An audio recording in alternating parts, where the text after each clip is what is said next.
বিশ্বনবী পাগলের মতো একবার হাউজে কাসারে যাবেন, একবার সিরাতে যাবেন, একবার পুলসিরাতের দিকে, একবার হাউজে কাউসারের দিকে পাগলের মতো দৌড়াতে থাকবেন।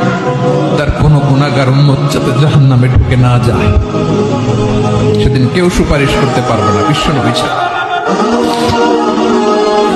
এজন্য 5 নম্বর আল্লাহ বললেন, মান যাল্লাযী ইয়াশফাউ ইনদাহু ইল্লা বিইযনিহি।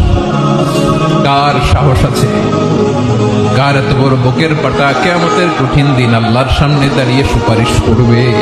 কারো ক্ষমতা, কারো ক্ষমতা নাই। বিশ্বনবী সেদিন সিজদায় পড়ে উম্মতের জন্য কাঁদবেন, সবাই কাঁদবে, নফসি নফসি, আল্লাহ আমারে বাঁচাও, আল্লাহ আমারে বাঁচাও। বিশ্বনবী বলবেন, উম্মতি উম্মতি। বিশ্বনবী আমার জন্য কাঁদবেন, আপনার জন্য কাঁদবেন, আমাদের জন্য সেদিন কেঁদে কেঁদে জাহান্নামের দরজায় দাঁড়িয়ে আমাদেরকে টেনে টেনে জান্নাতে ঢুকাবেন।